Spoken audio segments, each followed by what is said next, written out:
You got the blue, like when you see the green has National Guild of Lawyers. What's going on?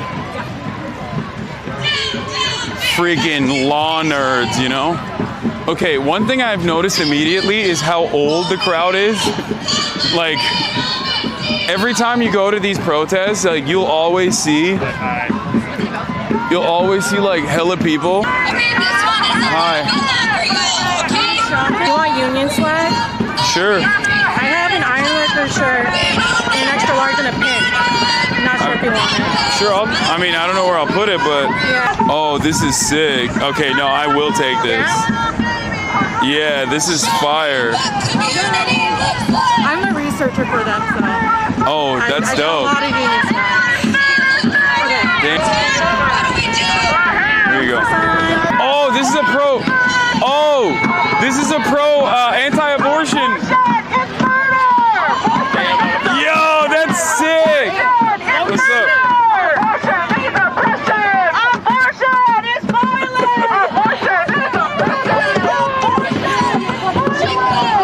Yo, that's fire. Okay, I gotta chase these guys. Are you Hasanabi? Yes, I am. Great work, sir. Hey, thank you for everything you're doing here.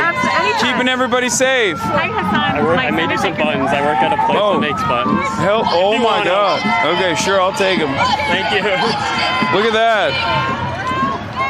All right, goddamn, Chad. If I get a quick pic. Yeah, let's do it. You want a photo too? Yeah, why not? All right. Thanks, man. You are brolic. Oh, look at these. Look at these pants. Oh, yeah. Look at these I'm pants. going to the gym early. I love a crowd. God damn. Good. It's Thank you. it's I slutty boy appreciate it. summer. It is. God damn. Yeah, hell yeah. Also, I made you this, and I think it's apt for the hour right now. Oh my God. That's insane. What does it say? Top of the hour, and it is literally top of the fucking hour. That's crazy. What? Nice to meet you. Oh my God. Nice to meet you. This is a pretty big fucking crowd. I don't know why people are like, oh, it's not 40,000 people. It's like, okay, well, this is still a shit ton of people here. Oh my God, look at the lineup of the cops. I believe that the protesters are supposed to be marching from this point at Union Park all the way down to as close as they can get to the DNC. I don't think that they're allowed near the DNC. Many of the blocks are closed near the DNC. We were there earlier today. Hi. Just thanks for live streaming this, man. Like, genuinely, Of course. we need as much representation as we can get, but genuinely, thanks for even just showing up. But plus, your outfit is dope as hell. Oh, thank you, thank you. As I was saying, as I was trying to say, so obviously, and this is something that I reiterate whenever I go out and into protests and things of that nature, it's obviously a very different vibe here than the way that you see it online. People on TikTok are chirping about every random different thing, but if you, as you notice, it's a very diverse crowd of people. There's people from all different walks of life here. There's people from all different kinds of backgrounds and ethnicities. Obviously, being anti-genocide is a pretty solid intersectional movement. So don't listen to the fucking chirpers online. Don't listen to dumbasses and like random people trying to do TikTok drama. Ultimately, this is what matters. You got to go out there, you got to put bodies out there, and you have to show the Democratic Party, the Republican Party, whoever is in position of power, that obviously genocide is completely unacceptable, that our tax dollars should be going to building more beautiful public parks like this one, building out our infrastructure, making sure that everyone can be educated, making sure that no child is starving at fucking school, you know.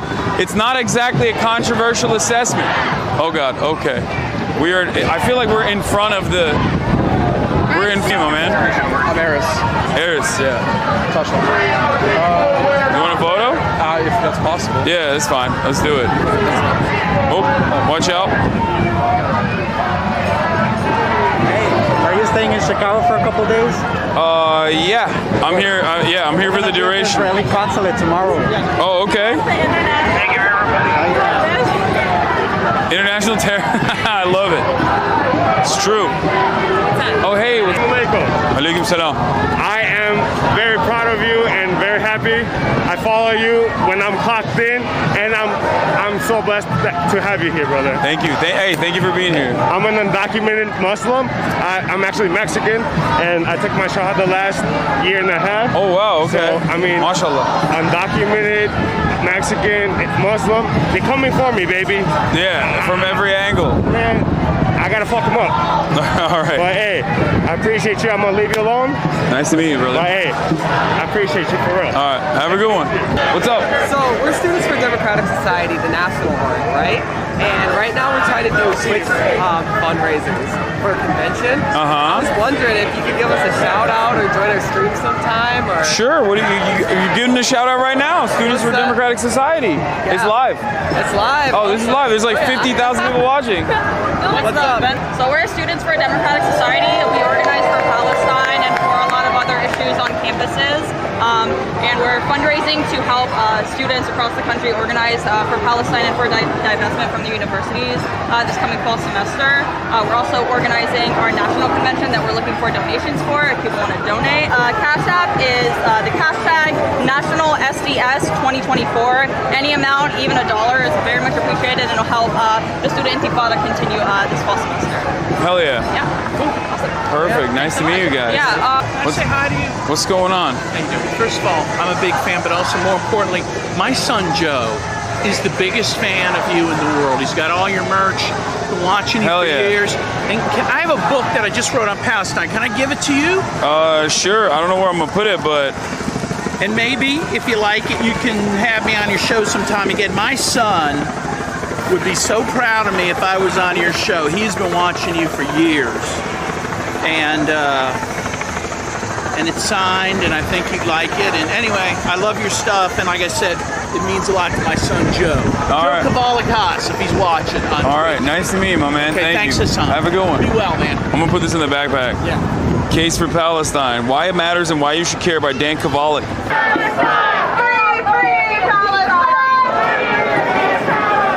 Dude, this is sick.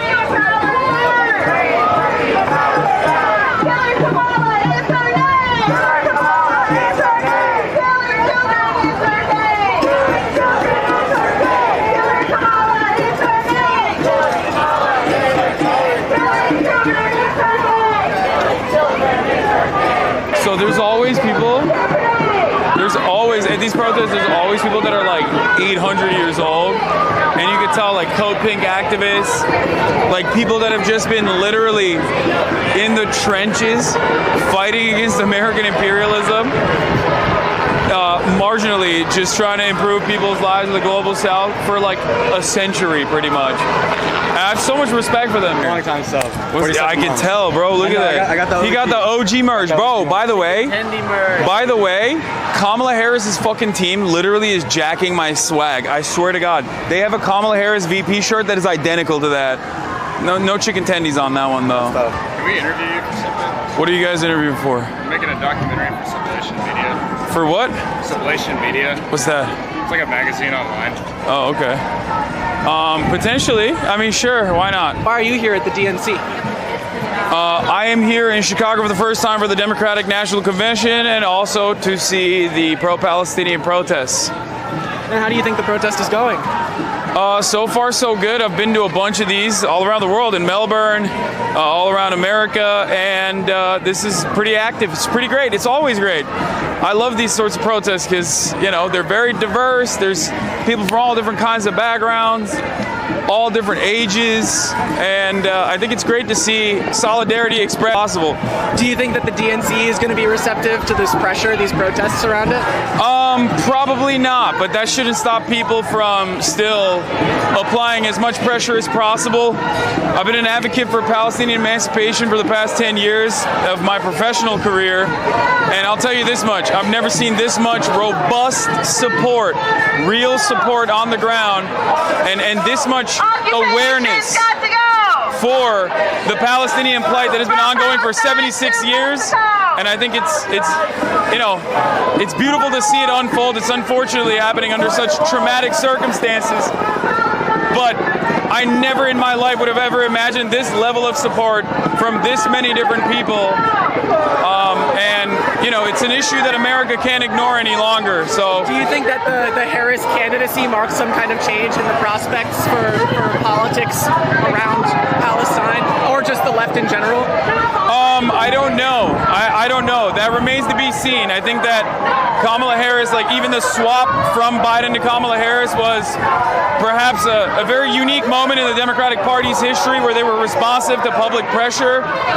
They also were responsive to donor pressure as well, obviously, but the interests aligned. Picking Tim Walz as a VP choice was also very interesting from my perspective, at least. He's a pretty solid dude. Lots of progressive policies on his platform since 2006 when he ran for Senate. So I think that, or when he ran for Congress, was he a representative or a senator? I think he's a governor. No, before he was a governor. Anyway, it's fine. Overall, I think that that's an interesting move. I don't know. I want to see more. I like that at least on the messaging front, when it comes to domestic issues, they are significantly more responsive to owning leftist policies or more progressive policies. They're not shying away from like the radical marker that the Republicans try to apply. But that's on the domestic front. On the foreign policy agenda, American foreign policy has always been bipartisan.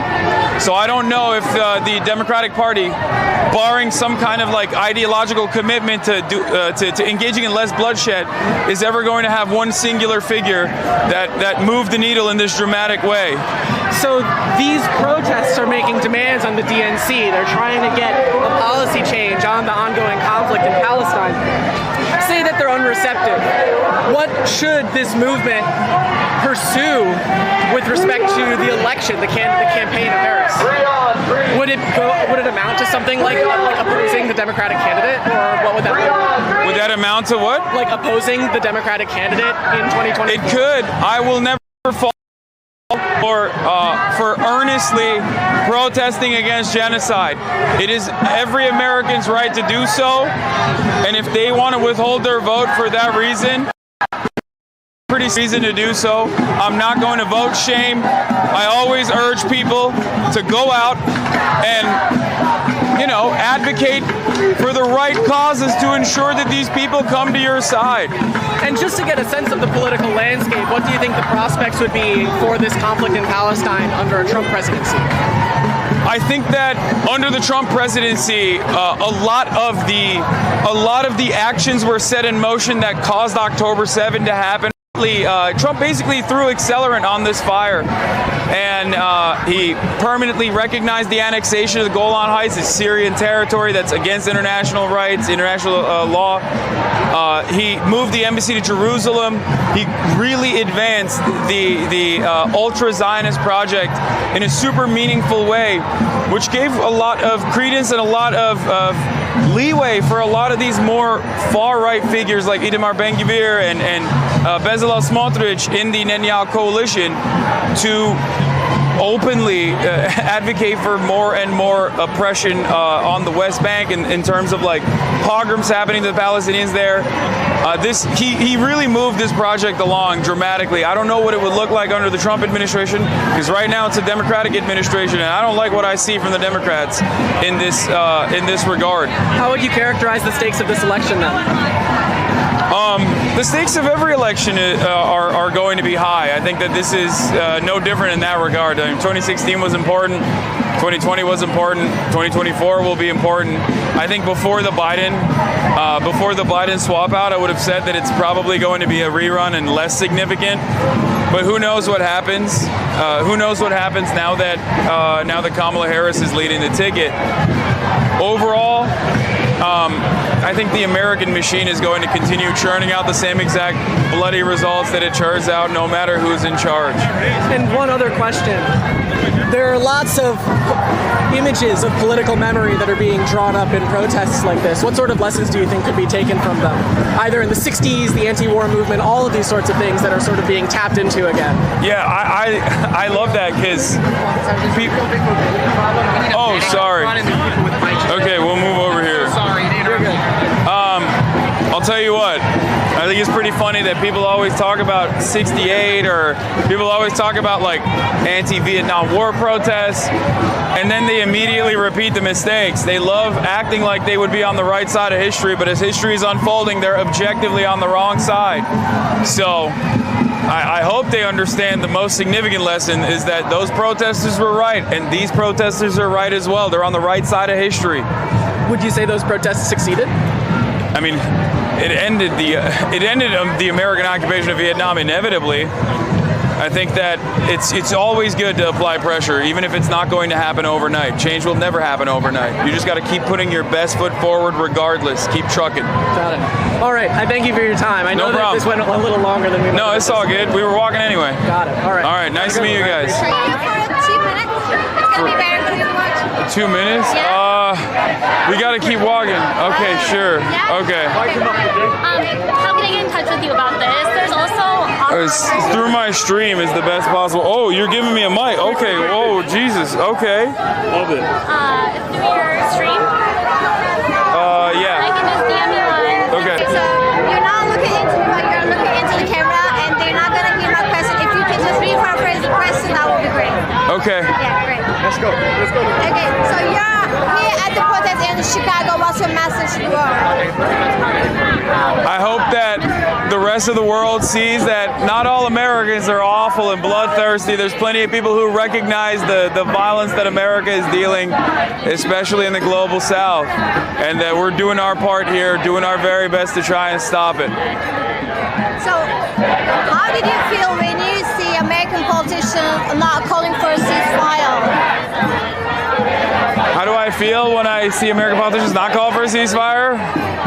It's expected. It's the unfortunate consequence of being an American politician. You know, it's just it comes with the process.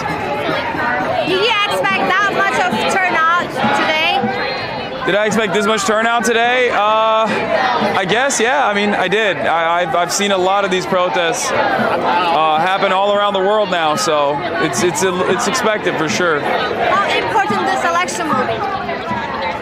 This election will be as important as every other election, but we have the capacity to make it more important if our politicians are responsive to the demands being made by these people here today. So to what extent do you think American politicians actually have been complicit in genocide in Gaza? American politicians are absolutely complicit in the genocide in Gaza. When a bomb is dropping on a family, when a bomb is dropping on a mosque, when a bomb is dropping on a school, that is an American bomb that's being dropped. American hands touched it, we built it, we shipped it, and we gave Israel the money to be able to purchase it back from us. And it's our tax dollars that are funding and facilitating this genocide. So American politicians are very complicit in the continuation of this genocide. Who do you think is going to win? I don't know yet. I think that Kamala Harris has a pretty good chance of winning. Thank you very much. Oh, that's... Oh, Deutsche Welle! All of my favorite news broadcasters to react to, they're here. I'm such a fucking loser, man.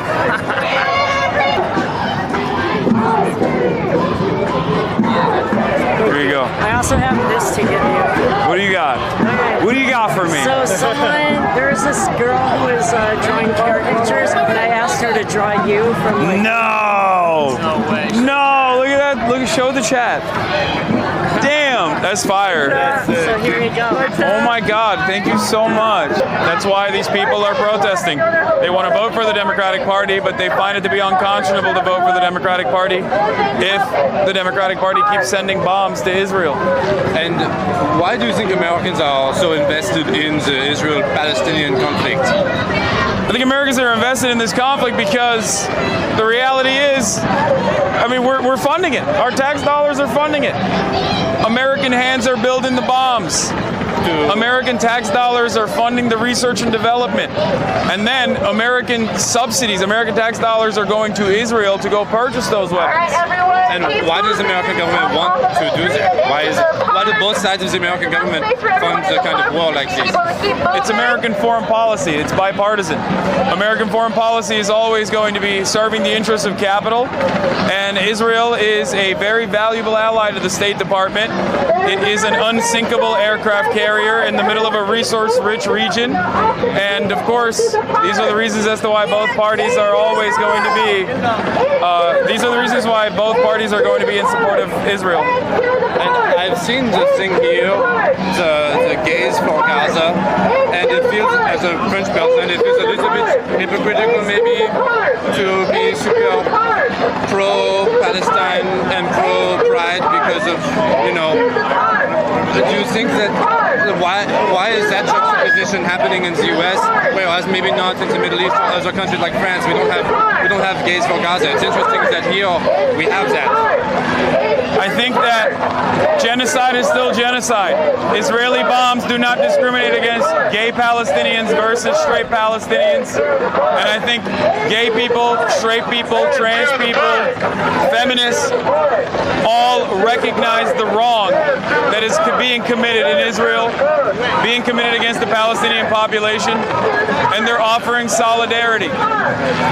And maybe one, not about this, but we were at the RNC as well. We were in the Milwaukee, and it was very, very tense. Obviously, after all the Trump shooting, do you feel like there is a possibility of political violence in the United States because of what happened?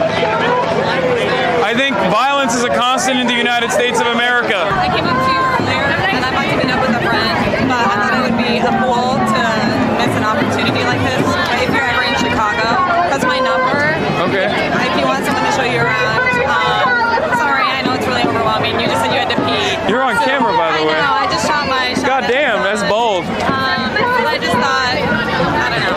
Thank you. Enjoy the protest. Thank you.